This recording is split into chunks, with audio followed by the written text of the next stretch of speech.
Assalamualaikum, apa kabarnya hari ini anak-anak? Semoga semuanya dalam keadaan sehat ya. Apa saja yang akan kita bahas? Yang pertama, kita akan membahas tentang perambatan bunyi. Kemudian yang kedua, kita masih akan membahas tentang gagasan pokok dan gagasan pendukung. Apakah kalian tahu bunyi itu apa? Ya, bunyi adalah suatu gelombang yang dihasilkan oleh benda yang bergetar. Contohnya seperti bunyi pada alat musik. Agar gitar menghasilkan musik, gitar tersebut harus dipetik, sehingga menimbulkan getaran yang menghasilkan bunyi. Perambatan bunyi. Bunyi dapat merambat melalui 3 jenis media, yaitu benda padat, cair, dan gas. Namun, bunyi tidak dapat merambat di ruang hampa. Hal ini dikarenakan ruang hampa tidak memiliki media yang dapat merambat bunyi. Yang pertama, bunyi merambat melalui udara. Contohnya sudah ada pada gambar ini. Terlihat ada 2 orang anak yang sedang melakukan percobaan. Salah satu anak memegang kaleng bekas, dan satu anak lagi memegang selang.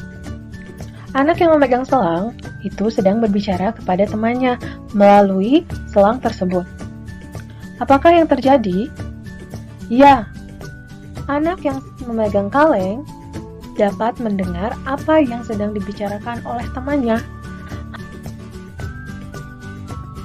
Hal tersebut bisa terjadi karena bunyi merambat melalui udara. Suara yang dikeluarkan oleh anak tersebut merambat melalui celah-celah pada selang yang dia pegang. Contoh lainnya, jika turun hujan, biasanya disertai dengan petir, dan kemudian terdengar suara guntur. Suara guntur ini terdengar karena adanya udara. Suara guntur merambat melalui udara sampai telinga kita. Yang kedua, bunyi merambat melalui benda padat. Contohnya bisa kita lihat pada 2 orang anak yang sedang melakukan percobaan.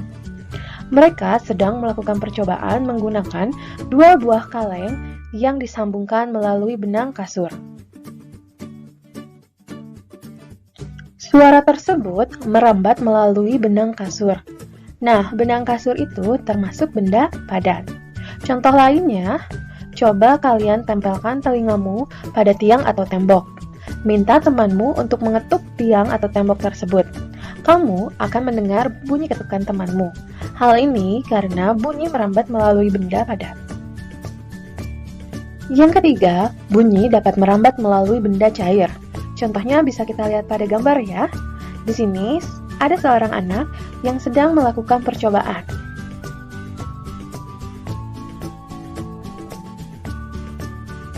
Nah, jika kamu memukul kaleng di dalam air, maka kamu akan mendengar bunyi kaleng tersebut, karena bunyi kaleng tersebut merambat melalui air. Selanjutnya, hari ini kita masih membahas gagasan pokok dan gagasan pendukung. Siapa yang masih ingat apa itu gagasan pokok, apa itu gagasan pendukung? Ya, gagasan pokok adalah ide utama yang dibahas dalam suatu bacaan. Sedangkan gagasan pendukung adalah uraian atau informasi tambahan pada suatu teks yang terletak pada kalimat penjelas. Bagaimana cara menentukan gagasan pokok dan gagasan pendukung? Kalian harus melakukan hal berikut ini. Yang pertama, kalian harus baca teks dengan seksama. Yang kedua, cermati kalimat pertama hingga kalimat terakhir pada setiap paragraf. Ibu akan memberikan satu contoh untuk menentukan gagasan pokok dan gagasan pendukung.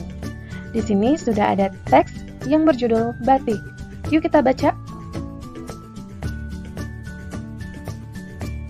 Batik merupakan kain tradisional Indonesia. Kain batik dihasilkan dengan cara dilukis atau dicetak menggunakan malam atau lilin yang dipanaskan. Kain batik berasal dari Pulau Jawa. Seiring berkembangnya waktu, batik tidak hanya ada di Pulau Jawa. Beberapa daerah di luar Pulau Jawa juga menggunakan batik sebagai pakaian tradisional, misalnya batik Bali. Nah, kita tentukan gagasan pokoknya itu yang mana. yaitu kalimat pertama. Batik merupakan kain tradisional Indonesia. Ini yang disebut gagasan pokok. Sedangkan gagasan pendukungnya yang mana?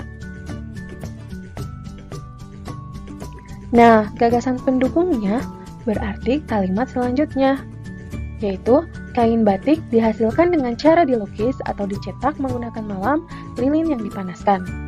Apakah hanya ada satu kalimat gagasan pendukungnya? Tidak, masih ada kalimat lainnya.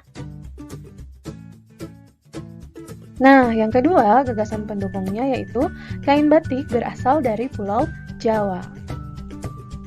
Yang ketiga yaitu seiring berkembangnya waktu, batik tidak hanya ada di Pulau Jawa. Dan yang terakhir, beberapa daerah di Pulau Jawa juga menggunakan batik sebagai pakaian tradisional, misalnya batik Bali.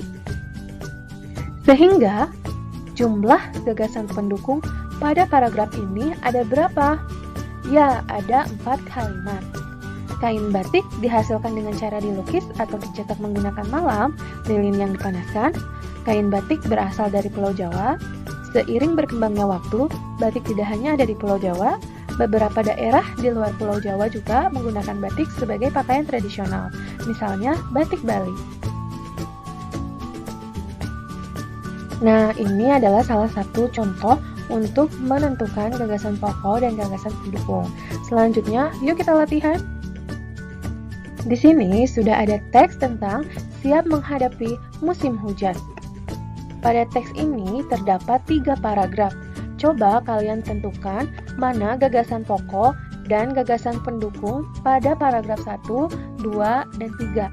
Kerjakan pada buku tugas kalian ya. Materi pembelajaran untuk hari ini cukup sekian. Semoga kalian dapat mengerti apa yang telah Ibu jelaskan.